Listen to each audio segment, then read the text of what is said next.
জিবরাইল আলাইহিস সালাতু ওয়াস সালাম হাবিবে কিবরিয়ার কাছে যখন আসলেন আর বললেন, হুজুর আপনার চোখের পানি আল্লাহ বরদাস্ত করে না। কেন কাঁদেন? কোন কারণে কাঁদেন?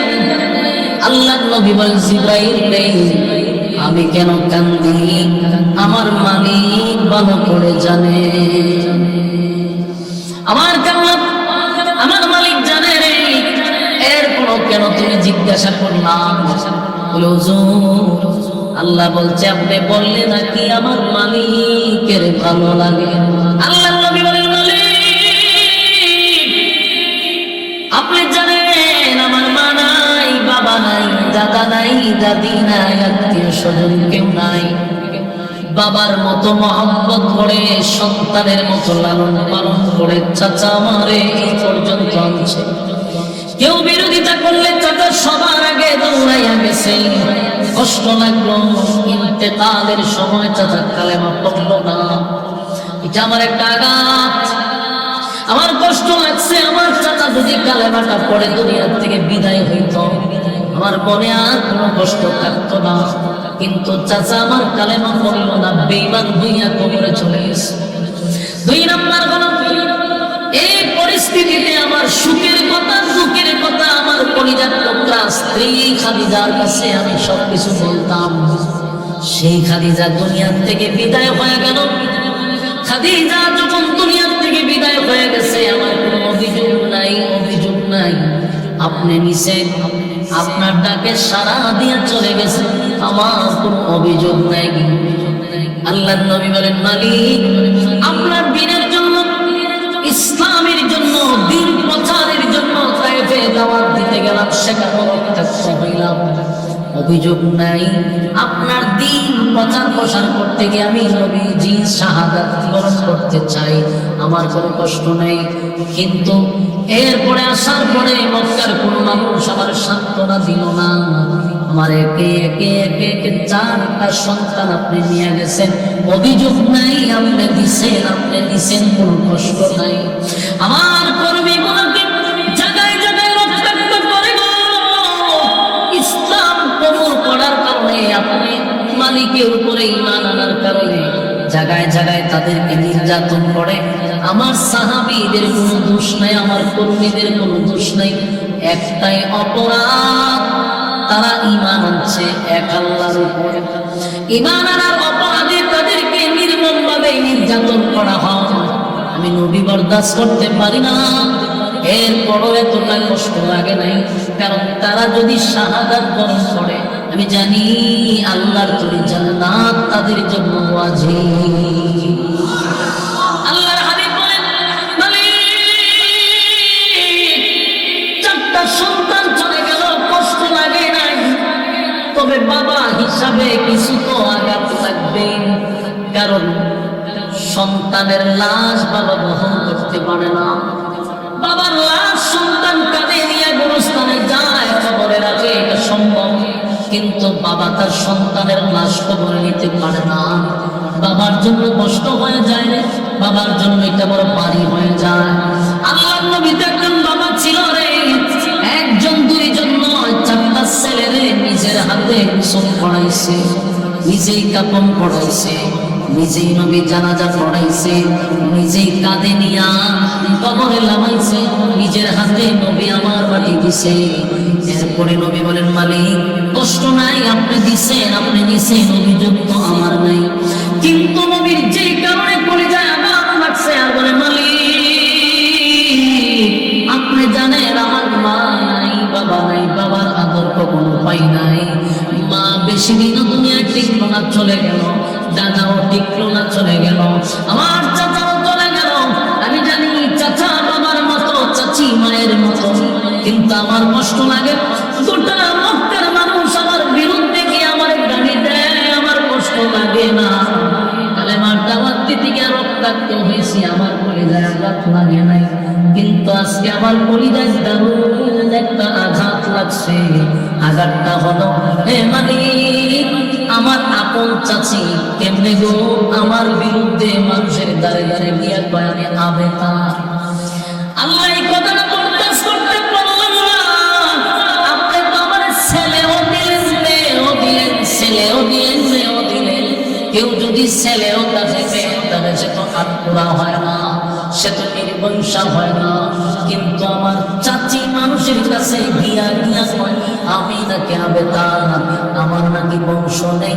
আবু তালেবের বউ মানুষের কাছে গিয়া কয় মুহাম্মদ যদি দুনিয়া থেকে বিদায় হয়ে যায় তার ধর্ম বেশি দিন জমিনে টিকবে না, তার নাম বলার মতো মানুষ থাকবে না, কারণ তার ছেলে নাই, ছেলে দিয়া বংশ হয়, মেয়ে দিয়া বংশ হয় না। মুহাম্মদের তো মেয়েগুলা আছে, ছেলেগুলা তো দুনিয়া থেকে বিদায় হয়ে গেছে, সুতরাং মুহাম্মদের বংশ বেশি দিন টিকবে না, মুহাম্মদের নাম সুখ্যাতি টিকবে না। তাই মানুষের দাঁড়ে দাঁড়িয়ে গিয়ে মুহাম্মদ আবেতার, মুহাম্মদ আবেতার। আল্লাহর নবী চোখের পানি ছেড়ে দিয়ে বলে নিজের লোক বলে যখন আমার আবেতার বলে গালি দেয় আমি বরদাস্ত করতে পারি না, তাই তো আমার চোখের পানি আমি আটকে রাখতে পারলাম না। আল্লাহ বলে বন্ধু আপনার চোখের পানি আমি বরদাস্ত করতে পারি না। আল্লাহ বলে দুনিয়ার মানুষ আমি আমার মানুষ আমি মহব্বত করে মানুষ বানাইছি। আল্লাহ কয় সৃষ্টির মধ্যে সবচেয়ে শ্রেষ্ঠ আমি মানুষকে বেশি বানাইছি, শ্রেষ্ঠত্ব দিয়েছি। ওয়ালাকাদ কাররামনা বানি আদম, আদমের যে সম্মান আর মর্যাদা কোনো জাতিকে আমি দেই নাই। শুধু এখানেই না, আদমকে বানানোর পরে একটা দুইটা নয়, আমি যে চারটা কসম করে বলছি, আদমের যে সুন্দরটা বলে বানাই নাই।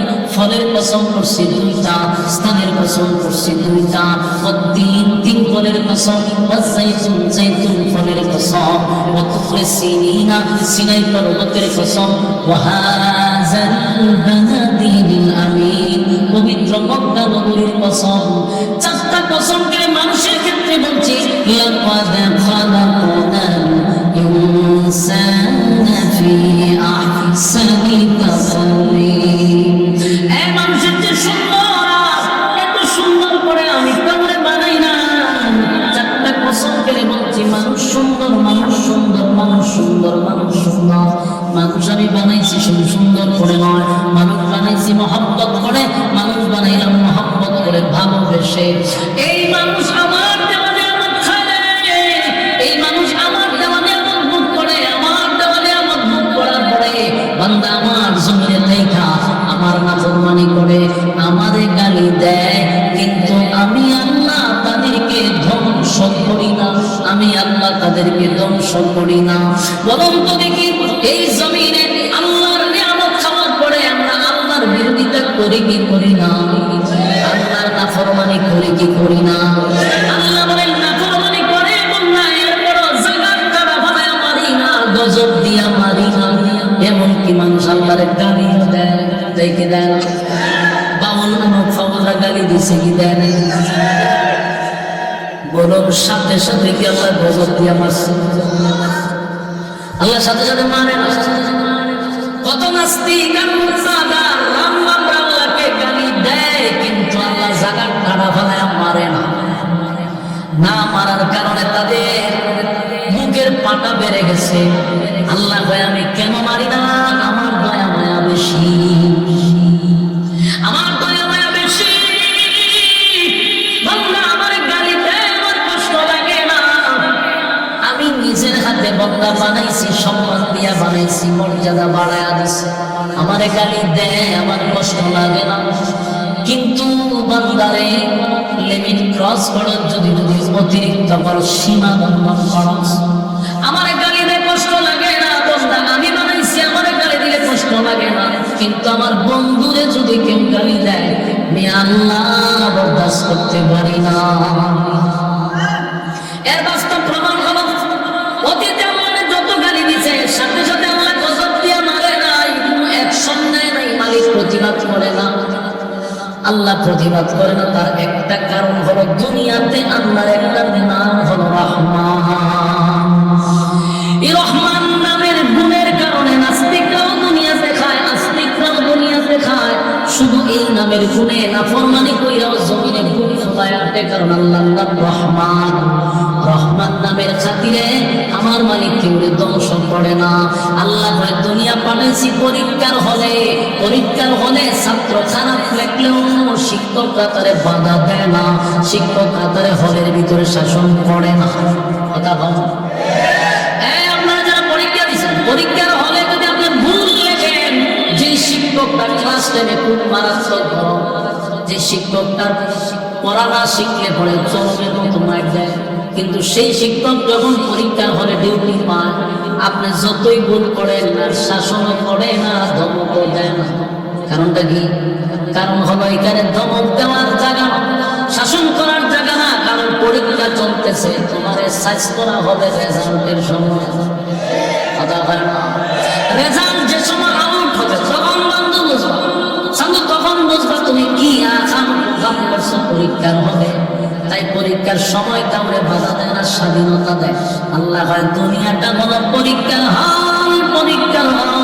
এখানে বন্দা যত ধরনের অপরাধ করুক, অন্যায় করুক, আমি চাইলে ফেরেশতা দিয়ে জাকাত মেরে নিতে, কিন্তু আল্লাহ ভাই কেন মানি না? বন্দা করছে পরীক্ষা দেওয়ার জন্য। পরীক্ষা যে সময় শেষ, বন্দার যে সময় ঘন্টা বেজে যাবে, সেদিন থেকে বন্দার সঙ্গে হিসাব শুরু হবে। বন্দার রেজাল্ট আউট হবে পরকালে, সেদিন তোমাকে পাই পাই পাই করে হিসাব দিতে হবে। আমার যুবক ভাইরা, ভাইরা বলে বন্দা আমারে গালি দেয় রে, কিন্তু আমি প্রতিবাদ করি না। বন্দার উপরে গজব দেই না, বন্দারে মারি না। নাইলে বাবুর নামক ফাউলে যে আল্লাহরে গালি দিলাম, কত নোংরা ভাষায় আল্লাহর সামনে বেয়াদবি করলাম। আমার মালিক কি চাইলে তারে সাইজ করতে পারতো না? ফেরেশতা তো 24টা ঘন্টা আশপাশেই থাকে, দুই ফাও দুইটা উপরে দিয়ে একটা আসার মেরে দিতে, ঠিক না? কিন্তু আমার মানে না। কেন মানে না? সময় আছে, এখন পরীক্ষা চলতেছে, সময় আছে, তোমার কাছ থেকে পাই পাই হিসাব দিবে। যারা বাবুলের পক্ষ নিছে এরারও কিন্তু একদিন হিসাব হবে, ঠিক? বাবুলে যেমন বেয়াদবি করছে, বাবুলের পক্ষ নিয়েও আরেক দল, আরেক শ্রেণী, আরেক ক্ষমতা দল, এরাও কিন্তু বেয়াদবি করছে। কারণ আল্লাহর শানে যখন কেউ গালি দেয়, আপনাদের সাপোর্ট দিলে বোঝা যায় আপনি কোন দলের, কোন সাপোর্টের দিক। আমার যুবক ভাইয়েরা, মালিক গজব দেয় না, গজব দেয় না। নাফরমানের মাত্রা যখন বেশি হয়ে যাবে, অতিরিক্ত হয়ে যাবে, যে সময় জমিনে শুধু নাফরমানি থাকবে, আল্লাহ বলনি বলা থাকবে না, সেদিন আল্লাহ বাঁশি বাজায় দিব। সেদিন কি করব? সেদিন বাঁশি বাজায় দিবে। ইযা সুলসিলাতিল আরদু জিলজালাহা ওয়া আখরাজাতিল আরদু আসকালাহা ওয়া ক্বালাল ইনসানু মা লাহা। আল্লাহ বলেন যেদিন নাফরমানির মাত্রা বেড়ে যাবে, সেদিন আমি আল্লাহ বাঁশি বাজায় দিব। আর জমিনের মধ্যে একটা ঝঞ্ঝনা শুরু হবে, জমিনের মধ্যে কম্পন সৃষ্টি হবে, জমিনের ভিতর থেকে দামি দামি সম্পদ আমি সেদিন বাহির করে দিব। আর মানুষ বলবে ওয়াকালাল ইনসানু মা লাহা। জমিন সেদিন জমিনের অবস্থা দেখে মানুষ দিশেহারা হয়ে বলবে, হায় হায় জমিন তোমার কি হয়ে গেল? সেদিন জমিন বর্ণনা করতে থাকবে, জমিনের জবান আল্লাহ বলে দিবে। আমার যুবক ভাইরা, এখন ধ্বংস কেন করে না? কারণ সিস্টেমের বাইরে কোনো কাজ চলা ঠিক না। কথা বলেন, প্রত্যেকটা কাজের সিস্টেমের ভিতরে দুনিয়া বানাইছে আল্লাহ পরীক্ষার জন্য। পরীক্ষার হলে শাসন চলে না, পরীক্ষার হলে বাধা চলে না। তাই মানুষ মন গড়া মনে যা চায় তা করতে পারে। কেউ যদি গভীর রাত্রে তাহাজ্জুদের জন্য উঠে দাঁড়ায়, বলুন তারে কেউ বাধা দেয়? গভীর রাত্রে যদি কেউ জিনা করার জন্য দাঁড়ায়, তারে কেউ বাধা দেয়? খারাপ কাজে কোনো বাধা নাই, ভালো কাজে কোনো বাধা নাই। কেন? পরীক্ষা চলতেছে। আল্লাহ বলে, বন্ধু আমারে যদি গালি দেয় গো, আমার কষ্ট লাগে না, কষ্ট লাগে না, কষ্ট লাগে না। কিন্তু আপনি গভীরে যখন কেউ গালি দেয়, আমি আল্লাহ বরদাস্ত করতে পারি না। এর আগে একবার আবু লাহাব আপনারে গালি দিল, আমি আল্লাহ কমপ্লিট সূরা একটা নাযিল করলাম, তাব্বাত ইয়াদা আবি লাহাবিন ওয়া তাব মা আগনা আনহু মালুহু ওয়া মা কাসাব। আল্লাহ বলেন আবু লাহাব আপনারে গালি দিছে, আমি আল্লাহ প্রতিবাদ প্রতিবাদ করছে, আবু লাহাবের দুই হাত ধ্বংস হয়ে গেছে। আবু লাহাবের মা আল্লাহ কোনটাই কাছে আসবে না। আবু লাহাব এবং আবু লাহাবের বউ দুটা জাহান্নামের আগুনের শিখাময় আগুনে জ্বলবে। আল্লাহ কিন্তু বন্ধুরে কেউ গালি দিয়ে প্রতিবাদ করে, বন্ধুর বিরুদ্ধে কেউ কথা বললে আল্লাহ নিজেই প্রতিবাদ করে। কিন্তু মালিকরে গালি দেওয়ার পরে একটা প্রতিবাদ, একটা আন্দোলন আল্লাহ করে নাই। আমার যুবক ভাইরা, অতগুলা বেতন ব্যতীত সন্তান চারজন মারা গেল রে, নিজের রক্তাক্ত হইল, কর্মীরা মার খায়, চাচা মারা গেল, স্ত্রী মারা গেল, চাচি অপপ্রচার করে, বেতাই ব্যতীত হইয়া নবীর চোখ দিয়া পানি ঝরে। নবীর কান্না দেখিয়া সাহাবায়ে কেরামরাও কান্দে, নবীর বেতাই ব্যতীত হইয়া সাহাবায়ে কেরামরা কান্দে। হঠাৎ করে নবী কান্নার মাঝখানে নবী মুস্কি হাসি মারলেন, তন্দ্রায় চলে গেছেন।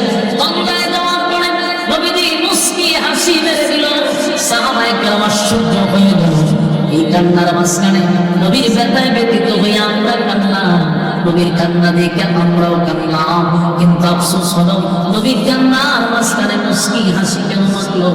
নবীর সামনে একজন সাহাবী গিয়া বলল, হুজুর বিয়াদবি মাফ করবেন, আপনার বেতায় ব্যতীত হইয়া আমরা কাঁদছি, আপনার চোখের পানি দেখে আমরা কান্না করলাম, কিন্তু আপনি মাঝখানে মুস্কি হাসি মারলেন। আল্লাহ বলেন, সাহাবীরা রে, এই মুহূর্তে আমার কাছে একটা সূরা আল্লাহ নাযিল করছে। এই সূরাটা নাযিল করে আমার মালিক আমারে সান্ত্বনা দিছে। এই সূরা নাযিল করে আমার মালিক আমাকে খুশি করছে। এই সূরা নাযিল করে আমার পক্ষে আমার মালিক প্রতিবাদ করছে। সুবহানাল্লাহ। আমার যুবক ভাইরা, ব্যথায় ব্যথিত, ব্যথায় ঝরঝরিত, ঠিক ওই সময়ে আল্লাহ নবীর খুশি করার জন্য সূরা কাউসার নাযিল করছে। চিৎকার দিয়ে বলুন সুবহানাল্লাহ। এখন বলেন, এতক্ষণের আলোচনা কি সূরা নাযিলের কারণটা কি বুঝতে পারছেন? কি বুঝছেন? এতগুলো আয়াতের পরে যখন সূরা কাউসার নাযিল করছে, আল্লাহ কেন নাযিল করলেন? এই সূরাটা নাযিল করার পরে নবী পাকের মুস্কি হাসি দিল। কারণ একটা কথা ইয়াদ রাখবেন, 114 সূরার মধ্যে এই সূরা কাউসারটাই হলো যেটাকে বলা হয় শানে রাসূল সাল্লাল্লাহু আলাইহি ওয়াসাল্লাম। তার মানে এই সূরাটাই নাযিল করছে শুধু নবীর শান মান মর্যাদার জন্য। আল্লাহ রাব্বুল আলামিন এক নাম্বার সান্ত্বনা হলো, বন্ধু আপনার 4টা সন্তান চলে গেছে, আপনার 4টা সন্তান আমি নিয়ে গেছি। বন্ধু আপনি বাবা হিসাবে কলিজায় আঘাত পাইছেন, আপনার 4টা সন্তান আমি নিয়ে গেছি। বন্ধু আপনার 4টা সন্তান যে আমি নিছি আপনাকে কষ্ট দেওয়ার জন্য না, আপনার সম্মান আর মর্যাদা বাড়ানোর জন্য, আপনার ইজ্জত বাড়ায় দেওয়ার জন্য। আপনার 4টা ছেলেকে বালেক হওয়ার আগে আমি দুনিয়া থেকে নিয়ে গেলাম। কারণ এই 4টা ছেলে যদি থাকতো, আপনি আখিরি জামানার পয়গম্বর খাতামান নবিয়্যিন, আপনার উপাধি, আপনি আসার পরে সমস্ত নবী রাসূলের দরজায় তালা মেরে দিছে, আর কোন নবী রাসূল দুনিয়ায় প্রবেশ করবে না। এখন যদি আপনার ছেলেগুলা জীবিত থাকে আর ছেলেগুলা যদি বালেক হয়ে যায়, বলুন তো দেখি, তাদেরকে যদি নবী না বানানো হয়, তাহলে অন্যান্য নবীদের দিক দিয়ে আপনি একটু ছোট হয়ে যাবেন। কারণ অন্যান্য নবীদের ছেলেরাও ছিল নবী, তাহলে ছেলের দিক দিয়ে আপনি ছোট হয়ে যান। কারণ তারা কারিম ইবনে কারিম হয়ে যায়, বাবাও নবী, ছেলেও নবী। আপনার ছেলে যদি নবী না হয়, অন্যান্য নবীদের দিক দিয়ে, সন্তানের দিক দিয়ে আপনি ছোট হন। তাই আমি আপনাকে ছোট করতে দিলাম না, আপনার ছেলেগুলাকে বালেক করার আগে দুনিয়াতে বিদায় করে দিলাম। আর যদি বাঁচার পরে আমি নবী বানাই, নবী যদি বানায় দেয়, আপনি আর শেষ নবী হতে পারলেন না, আপনার মর্যাদা থাকে না। নবী ছেলেরে বানাইলেও মর্যাদা থাকে না, নবী আপনার ছেলেরে নবী বানাইলেও মর্যাদা থাকে না, না বানাইলেও থাকে না। তাই আমি আল্লাহ আপনার সন্তানগুলাকে দুনিয়া দুনিয়ার থেকে নিয়ে গেছি আপনার ইজ্জত সম্মান বাড়ানোর জন্য। বলুন নবীকে কষ্ট দেওয়ার জন্য না সম্মান বাড়ানোর জন্য? আল্লাহ ডাক দেয় আপনার সম্মান আর মর্যাদা বাড়ানোর জন্য চারটা সন্তান আমি নিয়ে গেলাম। কষ্ট পাইছেন সন্তান হারা মনে একটা বাবার কষ্ট থাকে, কারণ আপনার এই চারটা ছেলে যদি বেঁচে থাকতো, আপনি নবীর বিরুদ্ধে যদি কেউ কথা বলতো, হয়তো বা তারা আপনার সন্তান হিসাবে প্রতিবাদ করত। এটাই তো কথা, ঠিক না? সন্তানরা প্রতিবাদ করত, আপনি নবীর বিরুদ্ধে কেউ কথা বললে সন্তান হইয়া বাবার পক্ষে তো প্রতিবাদ করত। কিন্তু বন্ধু, এই কষ্টটা আপনার লাগবো না, কারণ আমি আপনার কাছ থেকে চারটা সন্তান নিয়ে গেছি। কয়টা? চারটা সন্তান আপনার কাছ থেকে নিয়ে গেছি গো। আমি আল্লাহ আপনাকে কোটি কোটি কোটি কোটি রুহানি সন্তান দান করলাম। নিলাম চারজন, দিলাম হাজার কোটি। আমরা নবীর উম্মত, নবীর উম্মত যারা তারাই হলো নবীর রুহানি সন্তান। আল্লাহ হয় নিলাম তো চারজন, আর আপনার কোটি কোটি রুহানি সন্তান দিলাম। বন্ধু, আপনার বিরুদ্ধে কেউ কথা বললে সন্তানরা প্রতিবাদ করতে হবে, কিন্তু এখন আপনি দেখেন হাজার হাজার কোটি কোটি রুহানি সন্তান দিলাম। কিয়ামত পর্যন্ত আপনার রুহানি সন্তানরা আপনার বিরুদ্ধে কেউ কথা বললে আপনার রুহানি সন্তানরা বসে থাকবে না, জীবন দিয়ে হলেও আপনি নবীর ইজ্জত রক্ষা করবে। জোরে করে ঠিক কিনা? আমরা হলাম নবীর রুহানি সন্তান, এটা আমাদের দায়িত্ব। যদি নবীর বিরুদ্ধে কেউ কথা বলে প্রতিবাদ করা আমাদের কি ইমানের দায়িত্ব, কারণ আমরা নবীর রুহানি সন্তান। এই জন্যই বাংলাদেশে যদি নবী এবং আল্লাহর বিরুদ্ধে কেউ বিয়াদবি করে, নবীর উম্মতটা কেন দাঁড়িয়ে যায়? কারণ আমরা নবীর রুহানি সন্তান। নবীর বিরুদ্ধে আপনি কথা বলবেন, নবীকে কটাক্ষ করবেন, রুহানি সন্তান দেখে বসে থাকবেন। কথা বলেন, এটা তোমার ইমানের প্রশ্ন। এটা কি ইমানের প্রশ্ন? সেখানে আপনি আমাকে শান্ত করতে পারবেন না। আপনি আমাদের বিচার না করে যারা মাঝে মধ্যে মুসলমান, শান্ত মুসলমানদেরকে যারা অশান্ত করতে চায়, এদেরকে বিচারে রাখতে এমন আর না হয় বোঝাগুলো পরিকল্পিতভাবে বাংলাদেশের বারবার ইসলামের উপর আঘাত করা হয়, একটাও বিচার করা হয় না। আমার আফসোস লাগে, আজকে যদি 16 বছর মসজিদের বিরুদ্ধে কেউ কথা বলে, সে পৃথিবীতে পয়সা থাকতে পারে না। সকালে যদি শেখ মুজিবের বিরুদ্ধে কেউ কথা বলছে, বিকালে খবর দিয়া খবর ফুলটা সালায় পানিতে চলছে। ঠিক না ঠিক? এখন যদি আপনি খালি একমাত্র তারেক জিয়ার বিরুদ্ধে খালি কথা বলে দেখেন, আমরা সকালে গেলে বিকেল আপনি নাই, আমরা নাই আমরা নাই কই বলে খবর দিয়ে মাটিতে গেছে, আমরা যখন শেষ করে লইব, কারণ তার বক্তব্য আছে। তো তোমার নেতারে গালি দিলে যদি তোমার কষ্ট লাগে, এদেশে লক্ষ কোটি মুসলমানদের কলিজায় আঘাত লাগে, যখন আমাদের নেতারা কেউ গালি দেয়। আমাদের নেতা হলো মুহাম্মদুর রাসূলুল্লাহ সাল্লাল্লাহু আলাইহি ওয়াসাল্লাম। আপনি আমার নেতার বিরুদ্ধে কথা বলবেন আর আমার বলবেন শান্ত রাখার কথা, সবাই দাঁত বলে দিলে কি হবে? কি পরিমাণ ফাইজলামি করে মুসলমানের সাথে আপনারা একটু ঠান্ডা মাথায় চিন্তা করেন, ঠান্ডা মাথায় চিন্তা। যখন বললে গালি দিল আল্লাহরে, শান্ত মুসলমান উত্তেজিত হলো। কেন উত্তেজিত হয়েছে? কি জাগার লাগিয়া, জাগা ব্রাডার লাগিয়া, গাড়ি বাড়ি লাগিয়া? তো শান্ত মুসলমান উত্তেজিত হয়েছে কেন? ইমানের জন্য। এটা আমার ইমানের প্রশ্ন, এখানে শান্ত রাখা যায় না। এখন কয় কি আমরা মত সৃষ্টি করছি, আমরা দেশের মধ্যে একটা বিশৃঙ্খলা সৃষ্টি করছি। এই সমস্ত অপদার্থ কিছু উপদেষ্টা করি আইন পাস করছে, তাদেরকে গ্রেফতার করো। এই দিন দিন নয়, আরো দিন আছে। 16 বছর ওয়াজের মাঠে বয়ে বয়ে বইতাম, যখন দেখতাম নেতারা অতিরিক্ত করতো, ওয়াজের ফাঁকে ফাঁকে বইতাম, এই দিন দিন নয়, আরো দিন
রাস্তার মাঝখানে পুকুর পাওয়া যায়, রাস্তার মাঝখানে খাল পাওয়া যায়, সুইমিং পুল পাওয়া যায়, বিভিন্ন খেলাধুলার মাঠ পাওয়া যায়। কি রাস্তা না জাদুঘর? বাস্তব না বাস্তব? সম্মানিত শুধু একটাই কারণ হলো আমরা শান্ত থাকি। আমরা অশান্ত করে কেন? তারা অশান্ত করে, উচিত ছিল তাদেরকে বিচারের আওতায় আনা। ঠিক নেই? এখন কোন সমস্যা আছে? আমরা ইসলামের বিরুদ্ধে কথা বলছি, আমরা ছেড়ে দিব।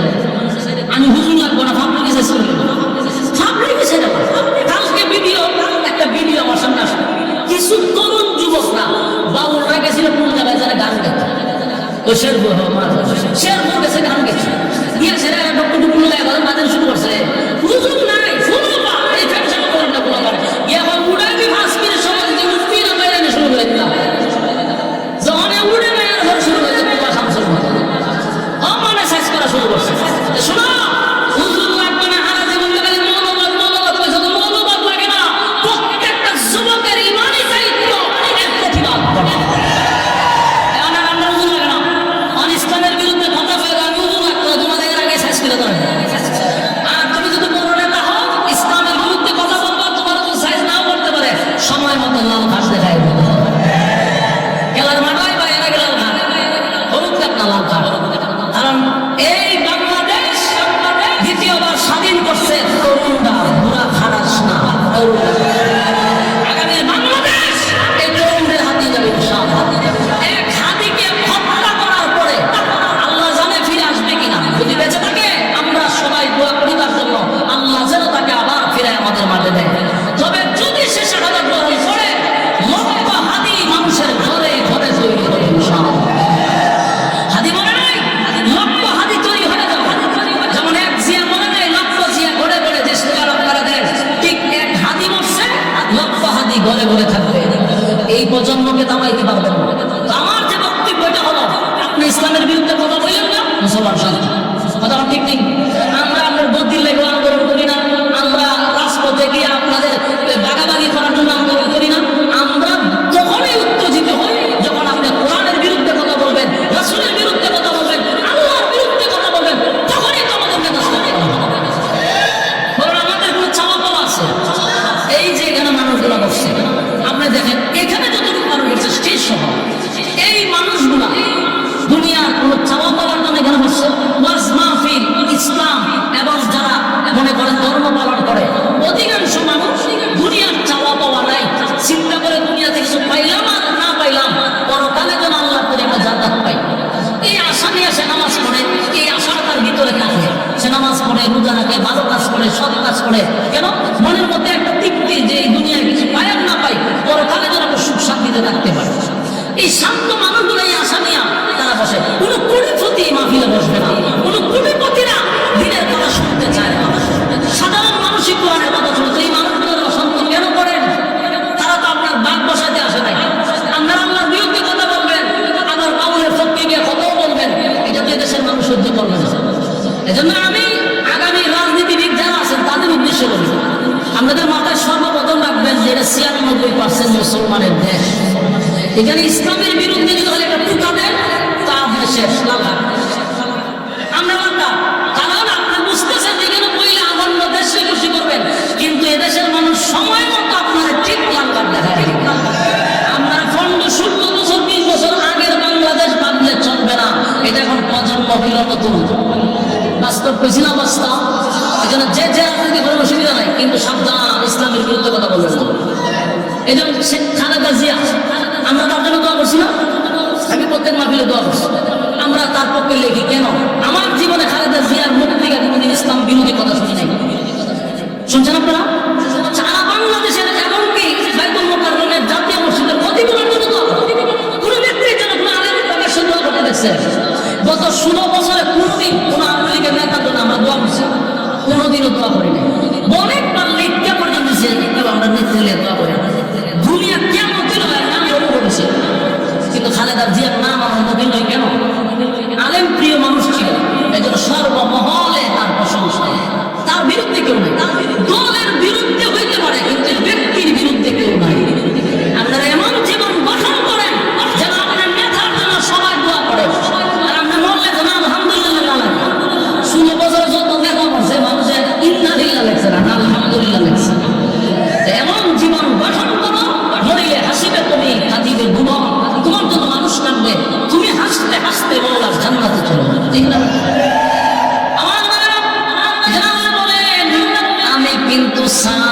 ছেড়ে দিই।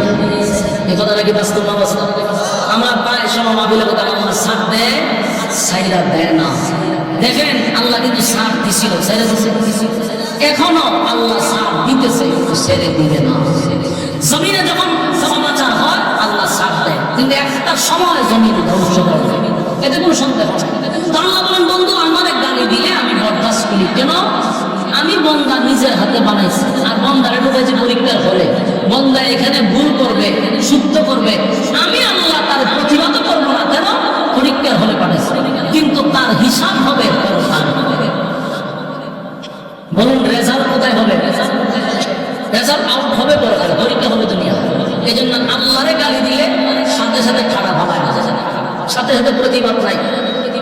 কিন্তু আল্লাহ বলেন, আমার বন্ধুরে যদি কেউ গালি দেয় আমি বরদাস্ত করতে পারি না, বরদাস্ত করতে পারি না। এর বাস্তব প্রমাণ হলো আবু লাহাব যখনই আমার নবীর বিরুদ্ধে কথা বলছে, আল্লাহ সূরা লাহাব নাযিল করেছে। সূরা লাহাব নাযিল করিয়া আবু লাহাবের এই সূরা লাহাবের মধ্যে 5টা আয়াত, 3টা হইল আবু লাহাবকে নিয়া, 2টা হলো আবু লাহাবের বউকে নিয়া। আল্লাহ বউর শুদ্ধা প্রতিবাদ করছে আবু লাহাবের বউর বিরুদ্ধে। কিন্তু কেন? নবীরে গালি দিচ্ছে। নবীরে গালি দেওয়ার কারণে আল্লাহ বরদাস্ত করতে পারে না। তাই বন্ধুরে এখন সান্ত্বনা দিয়া নয়, আপনার কোটি কোটি হাজার কোটি রূহানী সন্তান আছে, কিয়ামত পর্যন্ত কেউ যদি আপনার গালি দেয়, কেউ যদি আপনার বিরুদ্ধে কথা বলে, আপনার রূহানী সন্তানটা আপনার জন্য জীবন দিতে প্রস্তুত। আপনারা প্রস্তুত আছেন? একটা কথাই শেষ, এটা হলো আমরা শান্ত, আমরা শান্ত থাকতে চাই। রাজনীতি করার যা করে তোমাদের ব্যাপার, কিন্তু ইসলাম নিয়ে কথা বলবা, যেই জবান দিয়ে কথা বলবা সেই জবানটাই দিয়ে কুত্তাম রাস্তা বানায় দিলাম। আমরা নবীর রূহানী সন্তান, নবীর বিরুদ্ধে গালি দিলে, আল্লাহর বিরুদ্ধে গালি দিলে তো সহ্য করা যায় না। আমারে গালি দাও, আমার নেতারে গালি দাও, অসুবিধা না, কিন্তু এটা আমার ইমানের সাথে সম্পর্ক, এটা আমার ইমান। আমার জীবন থাকতে আমি আল্লাহর অপমান, নবীর অপমান সইব না। এটাই হলো প্রত্যেকটা মুসলমানের ইমানি দায়িত্ব। ইয়াদ থাকবো, আপনারা আওয়াজই তো বোঝা যায় আপনারা কতটুকু দায়িত্ব পালন করতেছে। আমি যা বোঝা করছি তো। এখন যদি নেতায় হইতে দেখতেন না দিয়ে হারি স্লোগানের কোনো ভাষ্য আছে, আমাদের একটা বড় মশলা শৈল। কিন্তু এখানে কথাটা হইতো চিন্তা করে বলতে চাচ্ছে নবীর হলে থাকবো কি থাকবো না, ইনশাল্লাহ বেঁচে কয়েকজন। এই আওয়াজে ইমানের পরিচয়। বলেন আওয়াজে কি দেয়? হ্যাঁ, প্রত্যেকটা মানুষের আওয়াজেই বইলা দেয় তার ইমান কতটুকু শক্ত। আল্লাহ আমাদের হেফাজত করুন। যখন কান্না শুরু করছে, আল্লাহ তখন সূরা কাউসার নাযিল করে বন্ধুরে প্রথমে সান্ত্বনা দিয়া কয়, নিলাম 4 জন সন্তান, নিলাম কোটি কোটি কোটি কোটি রূহানী সন্তান, চিন্তার কোনো কারণ নাই।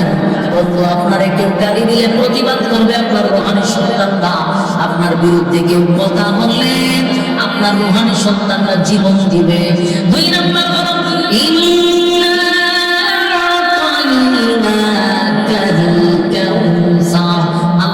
বন্ধু নিশ্চয়ই আমি আপনাকে কাউসারটা দান করে দিলাম। সুবহানাল্লাহ। আমার যুবক ভাইরা, কাউসার দান করে দিব, কাউসার আপনাকে দান করব এই কথা বলে, কাউসার আপনাকে দান করে দিলাম, কাউসারটা আপনাকে গিফট করে দিলাম, আপনাকে আমি উপহার দিলাম। আল্লাহর নবীকে কাউসার দান করলেন। কাউসার সাধারণ কোনো নিয়ামত নয়, সাধারণ কোনো নিয়ামত নয়।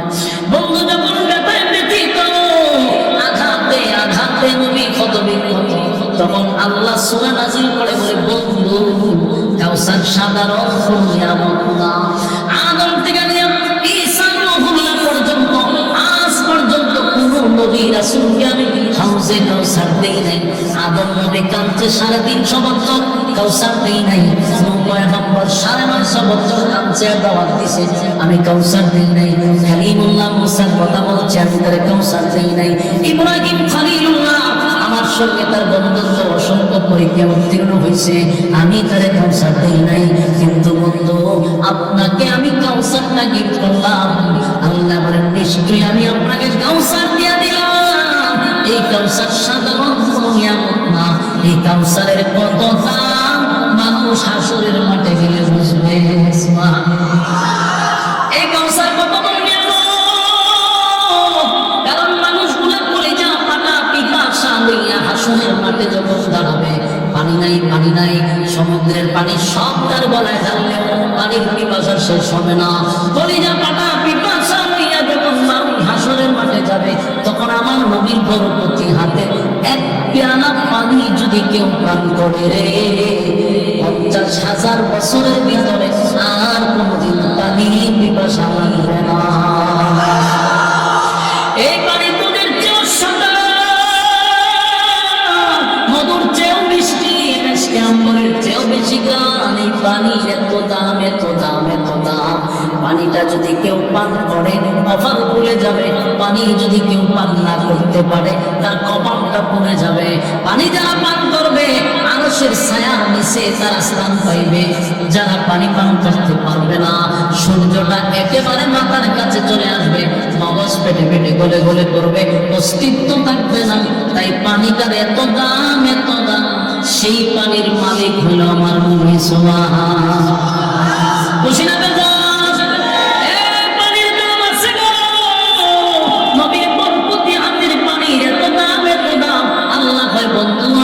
পানিটা আমি দান করে দিলাম, এখানে শেষ না।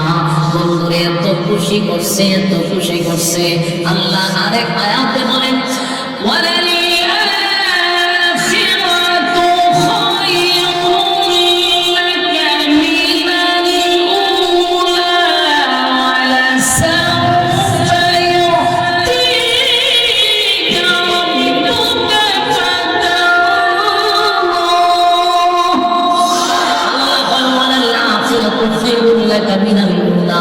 বন্ধু দুনিয়াতে আপনার যা দিলাম, যা দিলাম, যা দিলাম, যা দিলাম, শুধু স্যাম্পল আর স্যাম্পল।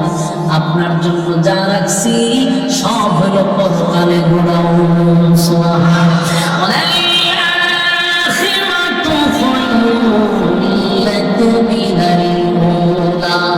আপনাকে আমি দুনিয়ায় যা দিলাম বন্ধু কিছুই না, পরকালে আপনার জন্য আমি বরাদ্দ রাখছি, টেনশনের কোনো কারণ নেই। এরপর আল্লাহ বলেন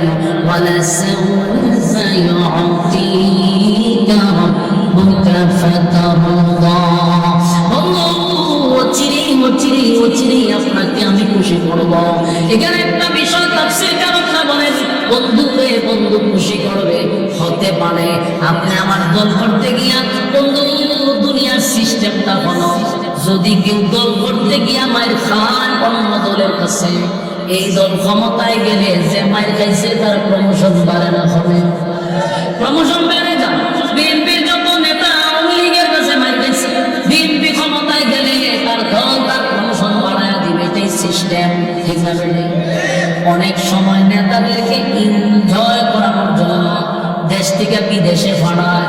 অনেক মাইটার খাইছে, এবার আপনি ইউরোপে যান, সিঙ্গাপুরে যান, থাইল্যান্ডে যান, গিয়ে একটু হাওয়া খান, এনজয় করে আসি। নেতায় যদি বাবা আলহামদুলিল্লাহ, নেতায় যদি উল্টা পাল্টা এদেরকে এনজয়ের নামে সাগরের পারে বসে বসে পুতুল দামে আর ঘুরি না সানায়। ঠিক আল্লাহ ভাই, দুনিয়ার নেতারা যদি দলের জন্য মাই খাইলে এত সুযোগ সুবিধা পায়, এতটা প্রমোশন বাড়ে, ভ্রমণ করার সুযোগ পায়। আমার বন্ধু আমার দল করতে গিয়ে মায়ের খাইছে, আমার বন্ধু তাইফের ময়দানে আমার দল করতে গিয়ে মায়ের খাইলো, আমার বন্ধু আমার দল করতে গিয়ে গালমন্দ শুনলো। তাই আমিও চাই আমার বন্ধুর প্রমোশনটা আমি বাড়ায় দিব। চিৎকার দিয়া করছি সুবহানাল্লাহ। আল্লাহ ভাই, আমি আমার বন্ধুর সম্মান বাড়ায় দিব, বন্ধুর সম্মান বাড়ায় দিব, প্রমোশন বাড়ায় দিব। আল্লাহ ভাই, দুনিয়ার নেতারা দুনিয়ায় ভ্রমণ করে, আমার বন্ধুরে আমি দুনিয়ায় ভ্রমণ করাবো না। তাই তো বন্ধুরে ইনভাইট করছে স্বয়ং আল্লাহ সাত আসমানের উপরে। আপনি আমার দল করতে গিয়ে বাইরে গেছেন বন্ধু, আপনি আমার দল করতে গিয়ে গালি শুনছেন, আমি আল্লাহ আপনার সম্মান আর মর্যাদা বাড়ায়া দিব। প্রমোশন এতটা বাড়াইছে আল্লাহ ভাই। প্রথম সফরটা হইল বাইতুল মুকাদ্দাস, সেখানে যাওয়ার পরে একটা উপাধি নবীর লাগায়া দিছে। এর আগে উপাধি ছিল না, সমস্ত নবী রাসূল আল্লাহ যত নবী রাসূল দুনিয়ায় পাঠাইছিলেন লক্ষাধিক নবী রাসূলকে, সেই রাত্রিতে সেই মসজিদে আল্লাহ সবাই মুসল্লি বানাইছে। আমার নবীর আল্লাহ ইমাম বানাইছে। সুবহানাল্লাহ। আমার নবী যেদিন নামাজ পড়াইলেন 2 রাকাত, সেদিন থেকে আমার নবীর উপাধি হয়ে গেল ইমামুল মুরসালিন। সুবহানাল্লাহ। আল্লাহ তারপরে স্পেশাল প্রাইভেট কার দিয়া আমার আল্লাহ জিবরাইলকে সরাসরি বানাইলেন। প্রথম আসমান, দ্বিতীয় আসমান, তৃতীয় আসমান, এইভাবে করতে করতে 7 আসমান। 7 আসমানের পরেও শেষ না। আমার মালিক তার বন্ধুরে সিদরাতুল মুনতাহায় যখন নিয়ে গেল, সেখানে জামাত করে জিবরাইল তো হুজুর টিকেট শুধু আপনার আমার, এখন আপনাকে আরেকটা গাড়ি পাঠাবে, স্পেশাল প্রাইভেট কার দিয়ে আপনাকে নিয়ে যাবে। সেখানে আল্লাহ রফুক নামক একটা প্রাইভেট কার দিয়ে বন্ধুরে বন্ধুর কাছে নিয়ে গেছে। সুরে কোন সুবহানাল্লাহ। জান্নাত দেখাইলো, জাহান্নাম দেখাইলো, এমনকি নবীর হাউজে কাউসার পর্যন্ত আল্লাহ দেখায়া দিছে। আমার যুবক ভাই, তার মানে বন্ধুরে প্রমোশন বানায় দিল। প্রমোশন বাড়ানোর পর আল্লাহ কি হয়, ওয়ালাল আখিরাতু খায়রুন লাকা মিনাল উলা। আল্লাহ ভাই এর কোন জাতিছি কিছুই না, সিম্পল। আপনার জন্য বন্ধু পরকালে হলো গোড়ানো। সুবহানাল্লাহ। বলুন যা দিছে এগুলা কি পরিপূর্ণ না আছে? বন্ধুরে যা দিছে সবগুলো বন্ধুর জন্য পরকালে রাখছে ঘোড়ানো। আমার যুবক ভাই, এবার আল্লাহ বলে কাউসার দিলাম, ফাসালি লিরাব্বিকা ওয়ানহার। আপনার রবের জন্য আপনি সালাত আদায় করুন, আল্লাহর রাস্তায় কুরবানি দেন। এখানে সালাতের কথা আসছে।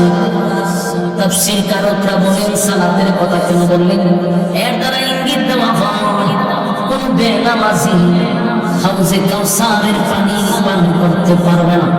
কথা বল, কোন বেনামাজিকে হাউজে কাউসারের পানি পান করতে পারবে না।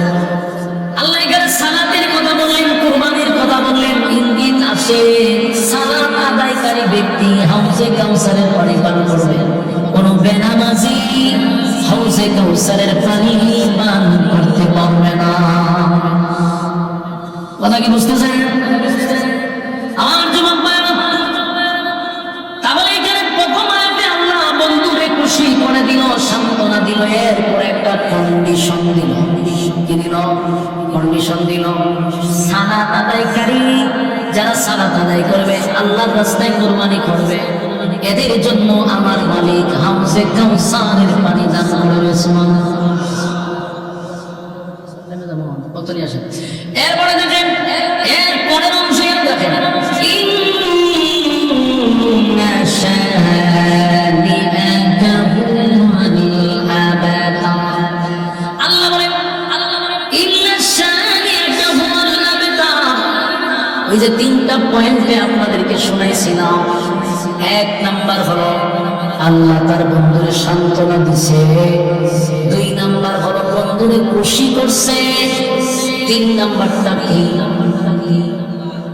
এই 2জন এতক্ষণের আলোচনা স্মরণ রাখছে, বাকি সবগুলো আলোচনা নাই।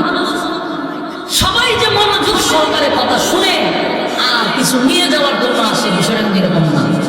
আমি ধন্যবাদ জানাই আপনাদের জন্য, দোয়া করি যারা শেষে উত্তরটা দিচ্ছে। বোঝা গেল পুরো আলোচনাটা সে গভীর মনোযোগ দিয়ে শুনতেছি। তা আপনাদের একটাই অভ্যাস, সেটা মনোযোগ নাই। এই জন্য বক্তারাও দেখবেন খুব বিষয় করে আলোচনা করে, এখানে কতক্ষণ, এখানে কতক্ষণ, এই যত জায়গাতেই যায় এখানে কতক্ষণ ছেড়ে দেয়।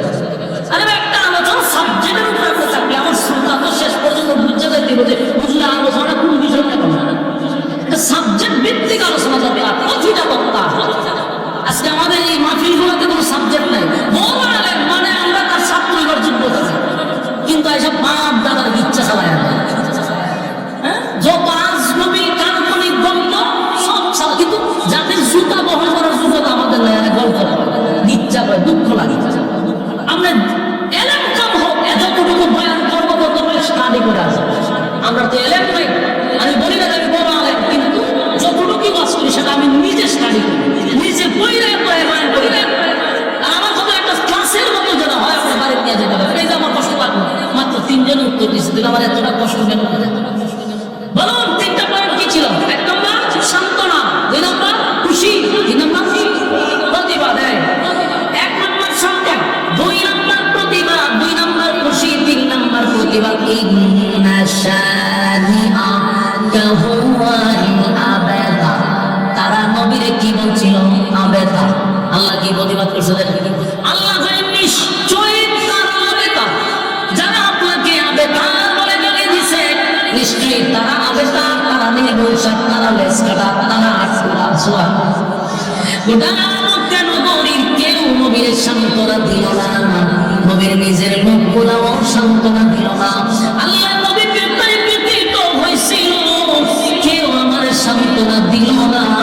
আল্লাহ কয় বন্ধু, কেউ সান্ত্বনা দেওয়া লাগবে না, আমি আপনার পক্ষে প্রতিবাদ করলাম, প্রতিবাদ করলাম। ইন্না শানিআকা হুয়াল আবতার। নিশ্চয়ই তারা আবেতা, যারা আপনাকে আবেতার বলে গালি দিছে, নিশ্চয়ই তারা আবেতা, যারা আপনাকে নির্বংশা বলছে। বন্ধু একটা কথা আপনি মনে রাখবেন, বন্ধু দুনিয়ার জমিনে আবু লাহাবের নাম কেউ বলবে না, আবু লাহাবের নাম বন্ধু পৃথিবীতে থাকবে না, কিন্তু আপনার নাম থাকবে ততদিন, দুনিয়া থাকবে যতদিন। আমি আল্লাহর নাম বললে যতদিন, আপনি নবীর নাম বলবে ততদিন, ঠিক কিনা? শেষ পর্যন্ত মালিক নিজেই বন্ধুর পক্ষে প্রতিবাদ করলো। টেনশন করার কোনো কারণ নাই, আপনি আবেতার না, নিশ্চয় তারা আবেতার, যারা আপনাকে আবেতার বলে গালি দিচ্ছে। আল্লাহ আমাদের বুঝার এবং মানার তৌফিক দান করুন, সকলে বলে আমিন। সম্মানিত সুধী, আপনাদের কাছে আমার একটা আবদার হলো, আমি আপনাদের আশেপাশে অনেকবার থেকে গেছি, ঠিক না? পরিচিত আপনারা আমার অনেক পরিচিত, যে আমার যে ভাই পরিচিত মানুষ, মিজান ভাই আমার অনেক আগের পরিচিত, আমি আপনাদের পরিচিত। আমার মির্জানগর আসতেছি মনে করলে 9 তারিখ, 9 জানুয়ারি, এই বাদেশাই খুব সময় সময় খুব কম, তো এই বাদেশাই। আর এখন আপনাদের মাদ্রাসার ছাত্রদেরকে পাঠিয়ে দেওয়া হবে ইনশাআল্লাহ। এরপরে আমার পরে বয়ান করবে ভাই মনিরুল ইসলাম ভাই, ইনশাআল্লাহ উনি বয়ান করবে।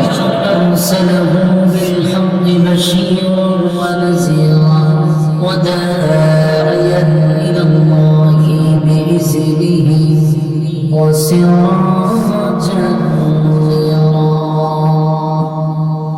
أما بعد فأعوذ بالله من الشيطان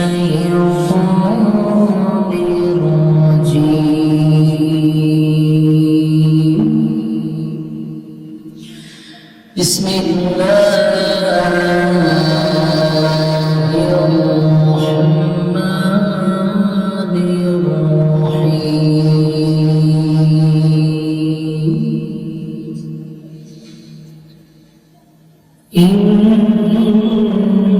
إنا أعطيناك الكوثر فصل لربك وانحر إن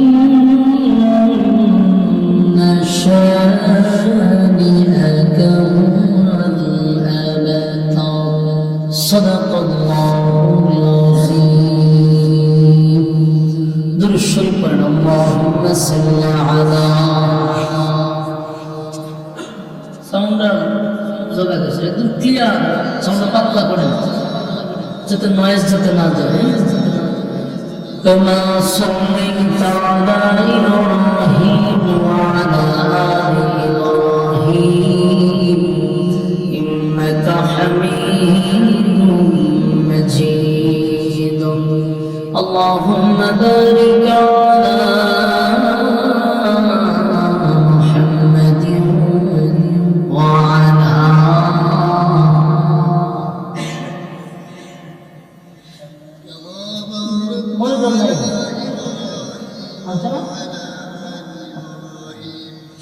إنك حميد. मेरा दिल तड़प रहा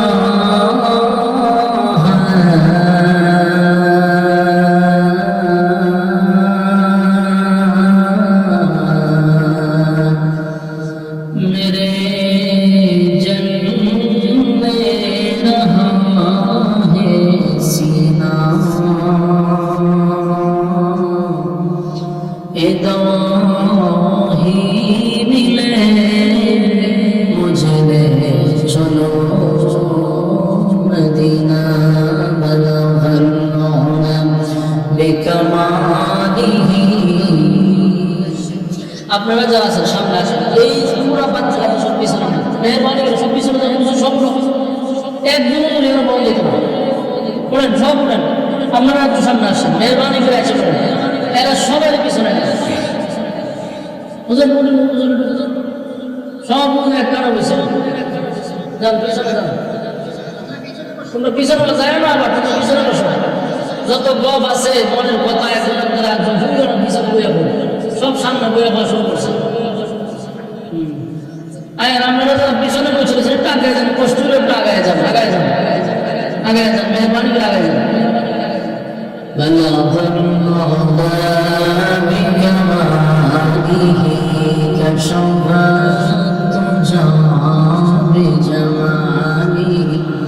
حسنت جميع خصاله سنه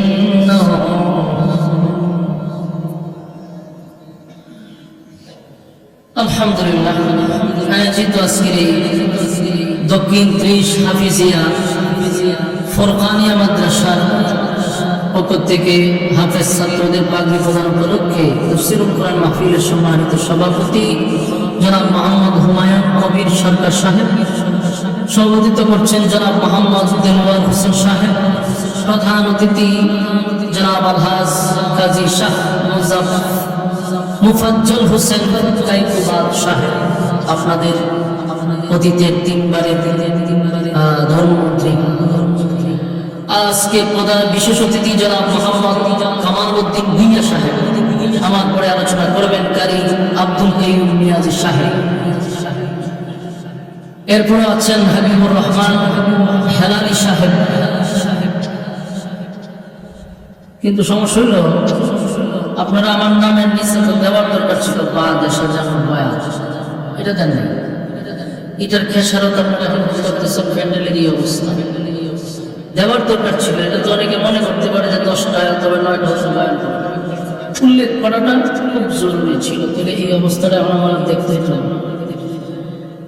অতিথিবৃন্দ, মুআজ্জাজ মুকাররম হযরত ওলামায়ে কেরাম, উপস্থিত আমার নওজোয়ান তরুণ যুবক ভাইয়েরা, মুরব্বিয়ান আযম, আওয়াজ যতটুকু দূরে যাচ্ছে অবস্থানরত পর্দানিশী মা ও বোনেরা, সকলকে আমার অন্তরস্থল থেকে জ্ঞাপন করছি মোবারক, শুকরিয়া আদায় করছি আল্লাহ রাব্বুল আলামিনের দরবারে, যিনি আমাদেরকে দুনিয়ার সমস্ত ফিতনা এবং ফাসাদ থেকে হেফাজত করে মুসলমানের এক ক্লান্তি লগ্নে আল্লাহ রাব্বুল আলামিন আমাদেরকে সুস্থ অবস্থায় এমন একটি মজলিসে আসার এবং বসার যে তৌফিকটুকু রব্বে কারীম আমাদেরকে দান করেছেন, এই জন্য শুকরিয়া আদায় করছি আলহামদুলিল্লাহ। লক্ষ কোটি দুরূদ এবং সালাম আল্লাহর সৃষ্টির প্রধান আকর্ষণ জনাবে মুহাম্মদুর রাসূলুল্লাহ সাল্লাল্লাহু আলাইহি ওয়াসাল্লামের উপর। সম্মানিত সুধী, রাস্তাঘাটে দোকান পাটে যে সমস্ত ভাইয়েরা অনর্থক একেবারেই অকারণে নিষ্প্রয়োজনে সময়টুকু নষ্ট করতেছেন, বিনয়ের সাথে বলবো আপনারা প্যান্ডেলে চলে আসুন। অল্প সময়ের ভিতরে আমরা এখানে বসে যাই, রাস্তাঘাটের গল্প বাদ দিয়ে ব্যস্ততা পিছনে রেখে বরকতি মজলিসে বসে যাই। রাত দিন অক্লান্ত পরিশ্রম করে একটা মাহফিলের আয়োজন করা হয়, উদ্দেশ্য থাকে এলাকাবাসীকে দিন শিখানো, দিন বোঝানো। কিন্তু আফসোসের বিষয় হলো মাহফিল চলাকালীন অবস্থায় আপনাদের গল্প শেষ হয় না, আড্ডা শেষ হয় না। এরকম কপাল পোড়া কি এলাকা তার কেউ আছে? প্রতিদিন আড্ডা তো মারেনি, প্রতিদিনই গল্প পড়ে। একদিনও কি আপনাদের মন চায় না আজকে আড্ডা এবং গল্পটা বাদ দিই? এই মাহফিলটা কি আগামীকালকে থাকবে? কিন্তু আপনি বাচ্চা থাকলে কি গল্প বাদ দিবেন? আপনি তো কালকে গল্প করবেন, কালকেও আড্ডা মারবেন, এই রাস্তার মোড়ে মোড়ে 3-4 জন বইবে আড্ডা মারবেন, এটা আপনার অভ্যাস, এটা মরার আগে আপনি ছাড়বেন না। কিন্তু মাহফিলটা তো কালকে থাকবে না। আমি আপনাদের এখানে আসবো না, কর্তৃপক্ষ মাহফিল করাবো, তো উচিত আমরা এখানে বসে যাবো, রাস্তাঘাটে আড্ডা না মেরে ফ্যামিলি বসে যাবো। আর একান্ত যদি আপনাদের অভ্যাস না হয়ে থাকতে পারেন, ভালো যদি না থাকে মাহফিলে বসা, তাহলে আপনি দূরে চলে যান, এখানে আশেপাশে দাঁড়ায় আপনি গল্প করতে পারেন, তাহলে কিন্তু চরম পর্যায়ের অপমান করবো আপনাকে আপনি সবাই। কারণ আপনি নিজেও শুনবেন না, কাউকে শুনতে দিবেনও না, এরকম বিয়াদন্তই তাহার দরকার নেই। কি করেন আপনারা? ভালো লাগছে না আপনার, বাজারে চলে যান, আপনার অভ্যাস জন্য এটাকে করেন। কিন্তু এখানে কেউ শুনতেছে, আপনি তাকে গল্প করে বাধা দিবেন, এটা সহ্য বাধা দিবেন। আল্লাহ আমাদের হেদায়েত দান করবেন। শুনেন একটা কথা, আল্লাহ যারে ভালোবাসে, আল্লাহ যারে ভালোবাসে, ওই বন্দাটাকে আল্লাহ দ্বীনের কাছে লাগায় রাখে, জানেননি? এই জন্য এখানে বসাটা আপনাদের জন্য একটা নিয়ামত, আল্লাহ আমাদেরকে পছন্দ করে, এটা তার বাস্তব প্রমাণ। কারণ এই টাইমটা যে অনেক মানুষ রাস্তাঘাটে আড্ডাতে আছে, কিন্তু আল্লাহ এখন আমাকে এখানে বসায় রাখছে, তা আল্লাহ আমাদেরকে ভালোবাসে, এই জন্য দ্বীনের কাজে লাগায় রাখছে। যতক্ষণ প্যান্ডেলের ভিতরে থাকবেন, নাযালাত আলাইহিমুস সাকিনা, উপর থেকে সাকিনা রহমত নাযিল হবে। সম্মানিত সুধী, আর রাস্তাঘাটের সময় নষ্ট না করি। দেখেন, আমরা একটা মাহফিল করার জন্য কতটুকু পেরেশানি করে জানেন? আমি হবিগঞ্জ থেকে আসছি, সবকিছু ওকে, রোয়ানা দিব, আমার গাড়ি ডায়নামার নাকি একটা আছে, এটা এটা এটা কারেন্ট পাইতেছে, গাড়ি বন্ধ স্টার রোডে না। মানসিকভাবে পাগল হয়ে গেছি যে এখন প্রোগ্রামের রোয়ানা দিব, গাড়ির সমস্যা। গাড়ি নিলাম গ্যারেজে, ওখানে গাড়ি দিয়ে আরেক গাড়ি ভাড়া করে তেমন আসছে। আর আমরা বাংলাদেশে আসতে গিয়ে যে উন্নয়নের রাস্তা দিয়ে আমরা আসি, পৃথিবীতে এমন উন্নয়নের রাস্তা আর নাই। পৃথিবীতে এই রাস্তাগুলি দেখার জন্য একসময় মানুষ আসবে, বিভিন্ন দেশ থেকে আসবে, জাদুঘরে রাখা দরকারি রাস্তাগুলো। আমি মাঝে মধ্যে চিন্তা করি, গত 16 বছর কি উন্নতিটা করলো। ব্রাহ্মণবাড়িয়ার থেকে আমাদের কুমিল্লা আসতে যে রাস্তা আছে, পৃথিবীর ইতিহাস এরকম রাস্তা আরেকটা আছে কিনা আমার জানা নাই। সর্বনাশ, গাড়ির যদি জবান থাকতো, গাড়ির কথা কওয়া শুরু করতো। হচ্ছে এই পরিস্থিতি, যে সময় উন্নয়ন করছি, এই সময় জুতা দিয়ে সব মাথার মধ্যে দুর্দার একটা বাড়ি শুরু করতো। এরা অনেক দালাল না কয় না, আমরা অনেক উন্নত করছি, আরো দৌড়া লয়ে যাবেন বলে তোরে এখন এখান থেকে ব্রাহ্মণবাড়ি লয়ে যাবেন, লয়ে যাবেন, আর কিছু লাগছে না, উন্নয়নের বাইরে যাবেন। সি সি সি এরকম একটা রাস্তা ব্রাহ্মণবাড়িয়ার থেকে কুমিল্লা, এটা একটা হাইওয়ে রোড। এটা হলো সিলেট এবং কুমিল্লার একটা মহাসড়ক। সিলেটের মানুষ আগে ঢাকাও যায় দুই দিক দিয়ে। এই রাস্তাটা আজকে বছরের পর বছর, বছরের পর বছর কত নেতা আইলো আর কথা বলে দিই। আপনারা কষ্ট লাগতে পারে, নেতা আপনার সাথে থাকতে পারে, আপনারা ঘনিষ্ঠ হইতে পারে, কিন্তু এই সমস্ত নমরুদ গুলারে বোঝানো দরকার। 16টা বছর সরকারের অধীনে থেকে খাইছ, ঘুমাইছ, আর দেশের বাহিরে বাড়ি করছে, নিজের অবস্থান তৈরি করছে, জনগণের চিন্তারা করে না। এরা তো বছর একবার বাড়ি তো আসে, তো জনগণের দুঃখ বুঝবো কেমন? এই রাস্তার নামে কি যে খাইছে না, কোটি কোটি টাকা রাস্তার নামে এই সমস্ত লম্পট বদমাশ গুলি খাইছে। আপনারা দেবীদের এক বদমাশ 16 বছর থেকে গেছে, আবার আর একটা বদমাশ ছিল আপনারা মুরাদনগরের, এই দুইটা বদমাশ কি কম 16 বছর থাকছে না? তো দুই বদমাশে কাজ করছে কি? আর একটা ছিল ব্রাহ্মণবাড়িয়ার জেলবাদুর মুক্তাদির, এটার বড় বদমাশ। এই ব্রাহ্মণবাড়িয়ার এই সাইড হে ধ্বংস করেছে, আর এই সাইড আপনারা দুইটা ধ্বংস করেছে। এটি সেলাবেলা যদি মায়া কান্না করবো, এটা শেষ করবে না। 16টা বছরে জাতি নিয়ে ধ্বংস করে দিচ্ছে। একটা মানুষ যদি অসুস্থ থাকে, আপনি কিভাবে নিয়ে যাবেন? জায়গাতে রাস্তাতে মারা যাবে। আল্লাহ এদেরকে গজব দিয়ে ধ্বংস করে দেবো। আমি এদেরকে অভিশাপ ছাড়ার কোনো ভয় নেই। এদেরকে আল্লাহ ধ্বংস করে দেয়। কারণ এতগুলা মানুষ তাদেরকে প্রতিদিন অভিশাপ দেয়, প্রতিদিন অভিশাপ দেয়। যতটা গাড়ি যায় তাদেরকে অভিশাপ দেয়। 16 বছরে 16 টাকা কাজ বলেছে না, 16 টাকা কাজ করছে। আমার তো এই সমস্ত নম্বর করে আপনারা আবার ক্ষমতায় বসাবেন, আপনারাই বসাবেন। কারণ সুরে না বসালে চুরি করবেন কেন? নেতা যদি বাটপার সিটার বদমাশ না হয় তাহলে বদমাশ গুলি এদের সাপোর্ট পাইবে। ভালো মানুষের সবকে নাই তো, যত সুর বদমাশ আছে এদের সাথে ভালো সব তাহলে এও গাইতে পারবো। আগে নিজের চিন্তা করেন। আমি আমার বক্তব্যটা হলো ভালো মানুষের দ্বারস্থ হন, অন্তত পক্ষে কিছু খারাপ রাখবেন, জীবনটা সুন্দর চলবে। এই ভোগান্তি আর হবে না। যত নেতাই যাক আপনারা কি 10 টাকা দিবেন? হয়তো গুড়ের আগের রাত্রে 500 টাকা ফেলে 500 টাকা গুড়ে বিক্রি হতে পারে, কিন্তু এরা যখন ক্ষমতার জায়গা আপনারা শিখবেন। আপনারা তার জন্য জীবন দিলেন, রাজপথ কাঁপাইলেন, কিন্তু যখন সংসদে যাইব আপনার বিরোধী শেষ। আমি চাই পরে যে লোকের জন্য আপনি হাঁটলেন তার কাছে না আপনি যেতে পারেন, বাস্তব অভিজ্ঞতা। এই জন্য আমরা আগামীতে যারা আমাদের চিন্তা করবে আমরা তাদেরকে চেয়ারে বসাবো ইনশাআল্লাহ। কোন দুর্নীতিবাদ যেন চেয়ারে বসতে না পারে, দেখবেন ইনশাআল্লাহ বোঝার তৌফিক দান প্রদান। তা আপনাদের এই উন্নয়নের রাস্তা টেনে আসতে হোক, আমার এই অবস্থা হয়েছে, একটু দেরি হয়েছে। ইনশাআল্লাহ আমি আপনাদের সামনে একটা সূরা কমপ্লিট তেলাওয়াত করছি। কোরআনে 114টা সূরা আছে, এর মধ্যে সবচেয়ে ছোট একটা সূরা, এটার নাম হলো সূরা কাউসার। এর চেয়ে কোনো ছোট সূরা নাই। এই ছোট্ট সূরাটাই আপনাদের সামনে তেলাওয়াত করছি। এই সূরার প্রেক্ষাপট নিয়ে কিছু কথা আপনাদের সাথে উপস্থাপন করতে চাই। মেহেরবানি করে আমরা যদি বসে যাই তাহলে আমার কথা বলার আগ্রহ উৎসাহটা বাড়বে। আর আপনাদের কাছে হাত জোর করে বলি, কথা আমরা যেন না বলি, এটা সবচেয়ে বিরক্তি। মেহেরবানি করে কথা না বলি।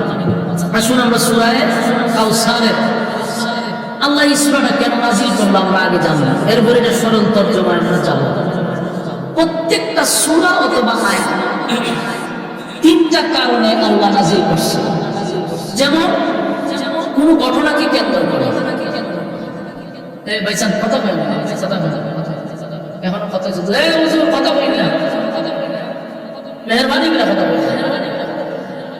দেখেন এই সূরাটা প্রত্যেকটা আয়াত অথবা সূরা কোন ঘটনাকে কেন্দ্র করে নাযিল হয়, অথবা কোন সমস্যার সমাধানে নাযিল হয়, অথবা কোন প্রশ্নের উত্তরে আল্লাহ নাযিল করছে।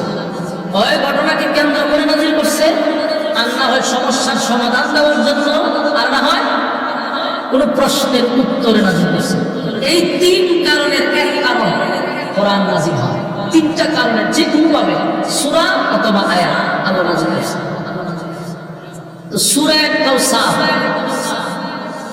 এই সূরাটা আল্লাহ কেন নাযিল করলেন, নাযিল করার কারণটা কি, তার প্রেক্ষাপটটা কি ছিল? এই সূরাটা কিন্তু মাক্কি সূরা। সূরাটাকে বলা হয় শানে রাসূল সাল্লাল্লাহু আলাইহি ওয়াসাল্লাম, মানে সূরাটা রাসূলের শান, মান, মর্যাদা সম্পর্কে আলোচনা। তো এই সূরাটার 3টা পয়েন্ট আমি আপনাদেরকে ধরায় দেব, আপনাদের সাথে 3টা পয়েন্ট আছে। একটা হলো সান্ত্বনা, 2 নম্বর হলো খুশি, 3 নম্বর হলো প্রতিবাদ। বলুন কয়টা? আবার বলুন। 1 নম্বর সান্ত্বনা, 2 নম্বর খুশি, 3 নম্বর প্রতিবাদ। এই 3টা পয়েন্ট ইয়াদ রাখবেন। আলোচনার শেষে এই 3 পয়েন্টে গিয়ে আলোচনা শেষ হবে, তখন আপনি মিলাইবেন সান্ত্বনা, খুশি, প্রতিবাদ। সান্ত্বনা হলো রাসূলকে আল্লাহ সূরা নাযিল করে সান্ত্বনা দিয়েছে। 2 নম্বর এই সূরা নাযিল করে রাসূলকে খুশি করছে। 3 এই সূরা নাযিল করে আল্লাহ তার বন্ধুর পক্ষে প্রতিবাদ করছে। এই হলো 3 পয়েন্ট। আপনারা যারা ভলান্টিয়ার আছেন মেহেরবানি করে এখানে একজন ওখানে একজন 3 জন লোক খারাপ থাকার দিকে একটা ছেলে ওখানে গেলে কথা না বলতে পারে, মেহেরবানি করে এইটা কোথায় করে হন যারা বেজ আছে বলায় আপনারা ওই সাইডগুলোতে দাঁড়ায় থাকবে, মনোযোগ দিয়ে শুনেন। 3টা পয়েন্ট। এই বাচ্চাগুলো কথা বলতেছে ভাই ধরে দেন। তো সান্ত্বনা, খুশি, প্রতিবাদ। তো সান্ত্বনা কেন দিল, খুশি কেন করলো, প্রতিবাদটা কেন করলো, এই কেনটা আমরা বাইর করবো। তো এই খুশি ধারাবাহিক হয়ে যাবে। আসলে কেন পড়বে? রাসূল নবী সাল্লাল্লাহু আলাইহি ওয়াসাল্লামের সবচেয়ে দুঃখের সময়, সবচেয়ে কষ্টের সময় এই সূরাটা নাযিল হয়েছে। এত কষ্ট রাসূলের 63 বছরের জিন্দেগি তার কখনো আসেনি। রাসূলের ফুল জীবনীটা 63 বছর, এই 63 বছরের ভিতরে এত কষ্টের সময় কখনো আসে নাই। আল্লাহ তখনই এই সূরাটা নাযিল করেছেন। এক নম্বর হলো রাসূল যখন কালেমার দাওয়াত দেওয়া শুরু করলো, তখন আপনারা জানেন যে মক্কাতে অনেক বাধা আসছে। যখন মূর্তি পূজারীরা তাদের ধর্ম প্রচার করত, খ্রিস্টানরা তাদের ধর্ম প্রচার করত, ইহুদিরা তাদের ধর্ম প্রচার করত। তো রাসূল যখন 40 বছর পূর্ণ হওয়ার পরে একত্ববাদী খোদার দাওয়াত দিল, তখন এই 3 দল রাসূলের বিরুদ্ধে দাঁড়ায় গেল। আর সবচেয়ে বেশি রাসূলের বিরোধিতা তখন বেশি করছে সবচেয়ে আপন মানুষগুলো। যেমন রাসূলের একজন চাচার নাম হলো আবু লাহাব। এই ব্যক্তিটা রাসূলের সবচেয়ে বেশি আপন ছিল। যেমন রাসূলের শুধু চাচাই ছিল না, রাসূলের 2টা মেয়েকে আবু লাহাবের 2 ছেলের কাছে বিবাহ দিছিল। তাহলে বলুন কত সম্পর্ক! শুধু কি চাচা না বিয়ায়ও? বিয়ায়ও চাচা। তাহলে চাচার থেকে বিয়ে হইলে না, আবু লাহাব রাসূলকে খুব বেশি মহব্বত করত এবং মানুষের কাছে রাসূলকে নিয়ে গর্ব করত, যেটা আমার ভাতিজা, আমার ভাতিজা। আমি দিলাম ভলান্টিয়ারি দ্বারা হলে উনি আরো বিরুদ্ধে আরো পাক্কা কথা হয়, দায়িত্ব পালন করতেছে। আমাদের দায়িত্ব হইলো কেউ কথা কথা না হয়, আমাদের রায় তো এই এত মহব্বত কেন হইলো যে রাসূল উনি পছন্দ করতো এবং বুক ফুলাই হতো, এটা আমার ভাতিজা, এটা আমার ভাইয়ের ছেলে, গর্ব নিয়ে করতো। আমরা দরবার এমাদা থামাইতে এমাদা কথা তো আজ করলে দিব না, আমার মাঝখানে বানার ডুবাই দেয় কি শুরু করছেন আমার চাচা ফুলা বানাইলেন না ধমক দিলে আমার মুরগি মানুষ। মনোযোগ দিয়ে শুনেন, আল্লাহ রাস্তায় আমি কিচ্ছা কাহিনী কোন সময় আছে বলিও নাই ভাই, আপনাদের সময় নষ্ট করতে আসিনি। যতটুকু কথা বলবো একেবারেই কোরআন থেকে মেহরবানি করে শুনে দিন। আপনাদের দেখেন এই সূরা কাউসার নাযিল হয়েছে রাসূলের কষ্টের সময়। তো কষ্টটা কি ছিল যে যখন আপনাকে কেউ আঘাত করবে, এটা যদি ভিন্ন মানুষ হয় কষ্টটা এত লাগে না, যখন নিজের মানুষ আপনাকে আঘাত করে তখন কিন্তু কষ্টটা বেশি লাগে। রাসূলের সবচেয়ে আঘাতপ্রাপ্ত হয়েছে নিজের ঘরের মানুষ আবু লাহাব। এই আবু লাহাব নিজের 2টা মেয়েরে রাসূলের 2 ছেলেরে দিয়ে বিবাহ করাইল, সম্পর্ক আর বাড়াইল। কিন্তু রাসূল যখন একত্ববাদী খোদার দাওয়াত দেওয়া শুরু করলো, সেই আবু লাহাব এটা তো মেনে নিতে পারবে। মুহাম্মদ তো এতদিন ভালো ছিল, মুহাম্মদ ঠিকই ছিল, কিন্তু এখন যে দাওয়াত দিতেছে আমরা বাপ দাদার ধর্মের মধ্যে সুলতালি দিয়ে আমার ভাতিজাকে সাবাক করব না, নাউজুবিল্লাহ। এই আবু লাহাবই শুরু করলো, সর্বপ্রথম পাথর লয়ে কিন্তু আবু লাহাব দাঁড়াইছে, বিরোধিতা শুরু হইল। বিরোধিতা এমন বাড়া বাড়ছে, শুধু রাসূলকে তখন শেল্টার দিত আবু তালেব চাচা, আরেকটা শেল্টার দিত আম্মা জান খাদিজা। যদিও উনি রাসূলের স্ত্রী, কিন্তু রাসূলকে শেল্টার দিত। রাসূলকে যদি কেউ গালমন্দ করতো উনি প্রতিবাদ করতেন। তো মহিলা হইয়াও রাসূলের পাশে থাকতেন। আরেকদিকে হলো আবু তালেব। এই 2জন ব্যক্তি ছাড়া কেউ রাসূলকে শেল্টার দেয়। তো আল্লাহর কি কুদরত, এইভাবে চলতে থাকবে। হঠাৎ করে এক সময় আবু তালেব মারা গেল। সবচেয়ে বেশি এই দিনের দাওয়াত দিতে গিয়ে যে সবচেয়ে বেশি সাপোর্ট দিত, এই লোকটাই মারা গেল। রাসূলের একটা সাইটই রাসূলের নষ্ট হয়ে গেল, আঘাতপ্রাপ্ত হয়েছে। যে সময় হোক মানুষ বিচার নিয়ে আবু তালেব দাঁড়ালে ভয়ে কেউ যেতে পারছে, এই লোকটা তো নাই। বরং কষ্ট পাইছে কিনা, একটা আঘাত পাইছে।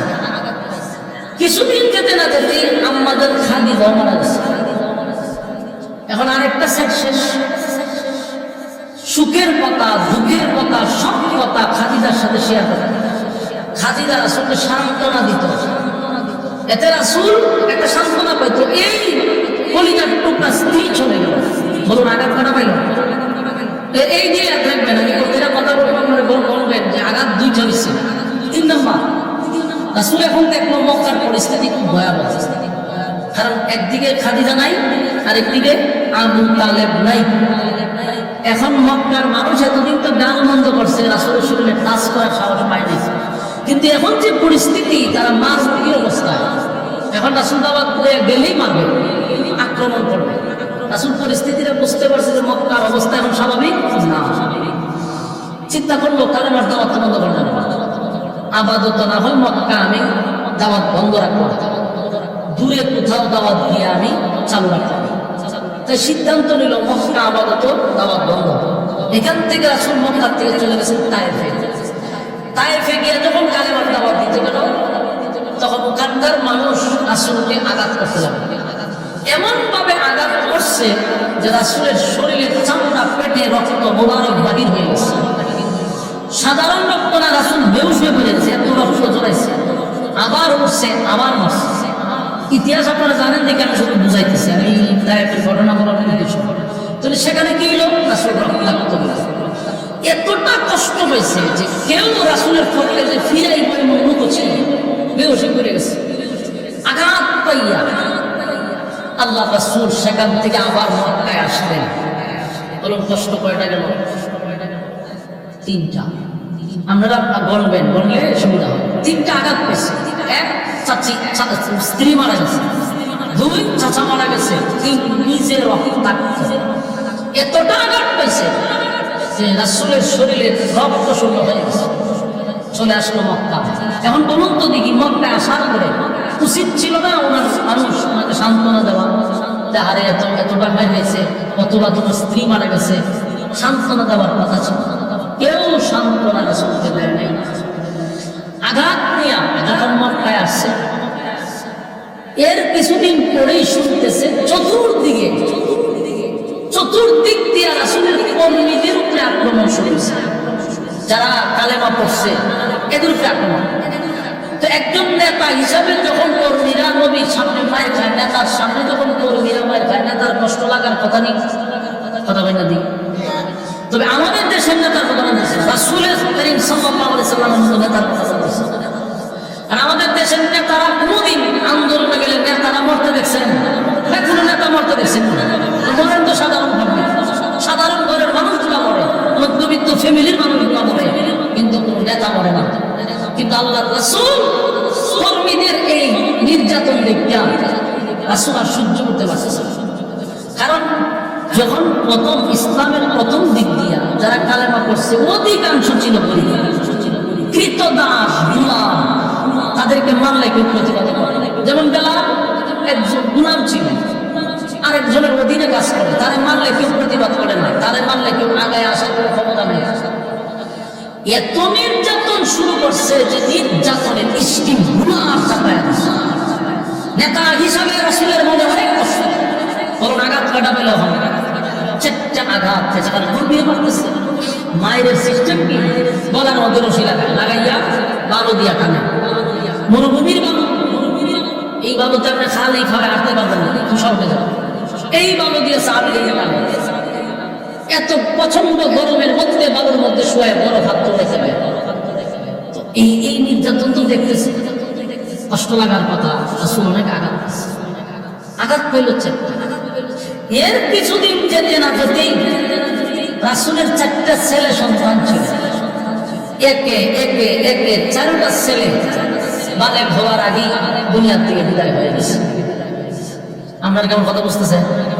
আমি শুরুতে কি বলছি যে রাসূলের 63 বছরের জীবনের এতটা কষ্টের সময় কখনো আসে না। এবং কয়টা আঘাত পেয়েছে আপনাকে একটু বলা যায়। 4টা ছেলে ওনার চলে গেল। 5 নম্বর আঘাত। একটা ছেলে চলে গেলেই তো আমাদের মন মানসিকতা ঠিক থাকে না। ওখানে 4টা ছেলে বালেগ হওয়ার আগেই একের পর এক নামাজ পড়ছে। নিজের হাতে সন্তান গোসল করেছে, নিজের হাতেই বাবা জানাজা পড়াইছে, নিজের হাতেই কবর দিচ্ছে। কতটা কষ্ট। এরপরে এতগুলো আঘাত পাইয়া রাসূল খানায় কাবার সামনে বসে রয়েছে। হঠাৎ করে আরেকজন সাহাবী আসছে, বলল, হুজুর আপনার আপন চাচী উম্মে জামিল আবু লাহাব আপনার বিরুদ্ধে মানুষের কাছে গিয়ে অপপ্রচার করতেছে আপনি নাকি আবেতা। এই আবেতা অর্থটা বলার পরে আপনারা নাউজুবিল্লাহ বললেন, এখন আবার বলেন নাউজুবিল্লাহ। আবেতার শব্দের অর্থ হইল আত্তুরা, নির্বংশা, লেস কাটা। তার মানে আবু লাহাবের বউ উম্মে জামিল মানুষের কাছে গিয়ে গিয়ে বলতেছে যে মুহাম্মদ একটা আত্তুরা, মুহাম্মদ লেস কাটা, মুহাম্মদের বংশ নাই, মুহাম্মদ পৃথিবীতে বেশি দিন তার বংশ টিকবে না, সে নির্বংশ হয়ে গেছে। নাউজুবিল্লাহ। এই কথাটা যখন রাসূলের কাছে বলছে, আল্লাহ রাসূলের চোখ দিয়া মুক্তার দানার মতো পানি পড়া শুরু হয়েছে। আমার কথা বুঝতেছেন আপনারা? কোন আঘাত করা হইল? 6টা আঘাত প্রাপ্ত।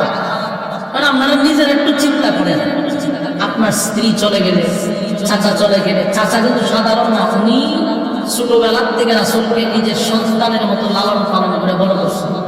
বিপদের সময় চাচা সবার আগে গেছে এবং রাসূলের সঙ্গে জেল কাটছে প্রায় 3.5 বছর, জেলখানায় বন্দী ছিল। এই যে চাচা, বাবার চেয়েও বাবার আদর তো রাসূল পায় নাই, চাচার আদর পেয়েছে। এই চাচা চলে গেছে। 3 নাম্বার হলো নিজের অপরাক্ত হয়েছে। 4 নাম্বার হলো রাসূলের সাহাবীদেরকে নির্মমভাবে জায়গায় জায়গায় মারতেছে। 5 নাম্বার হলো সন্তান চলে গেছে সব। 6 নাম্বার হলো নিজের লোকগুলা অপপ্রচার করে।